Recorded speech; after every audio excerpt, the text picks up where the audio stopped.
Hello దోస్తులు, బాగున్నారా? ఈరోజు మనము బేస్మెంట్ కన్స్ట్రక్షన్కి వచ్చామండి. అసలు బేస్మెంట్ అనేది ఎందుకు కన్స్ట్రక్ట్ చేస్తారు, దానివల్ల ఉపయోగాలు ఏంటి అనేది ఈ వీడియోలో మనం తెలుసుకుందాము. ఈ బేస్మెంట్ వాల్ అనేది రీటైనింగ్ వాల్గా పనికొస్తుందండి. బేస్మెంట్ వాల్ అనేది ఫౌండేషన్ సాయిల్కి ఒక బ్యారియర్గా పనిచేస్తుందండి.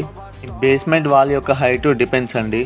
ఒకవేళ మన ఇల్లు కనుక ఫ్లడ్ ప్రోన్ ఏరియాలో ఉంటే మనం చాలా హైట్ పెంచుకోవాల్సి ఉంటుంది. మామూలుగా అయితే రోడ్డుకి ఒక 2 feet హైట్ పెంచుకోవాల్సి ఉంటుంది. మనం కడుతున్న వాల్ వచ్చేసి 1.5 feet విడ్త్ అండి. ఫౌండేషన్ వాల్ కట్టుకున్న తర్వాత మనం దాంట్లో సాయిల్ ఫిల్ చేసుకుంటామండి. సాయిల్ ఫిల్ చేసుకుని స్ట్రాంగ్గా కాంపాక్ట్ చేసుకుంటాము. ప్రాసెస్ని ఏమంటారంటే కన్సల్టేషన్ ప్రాసెస్ అంటారు. దీంట్లో మనం ఫస్ట్ వాటర్ మంచిగా ఫుల్గా ఫిల్ చేసుకొని వాటర్ కొంత టైం వరకు వదిలేస్తామండి. అది అలా వాటర్ ఫిల్ చేసిన తర్వాత సాయిల్ స్ట్రాంగ్గా కన్సల్టేట్ అయిపోతుంది. మన ఈ బేస్మెంట్లో సాయిల్ ఎంత స్ట్రాంగ్గా ఫిల్ చేసుకుంటే మన ఫ్లోరింగ్ అంత స్ట్రాంగ్గా ఉంటుందండి.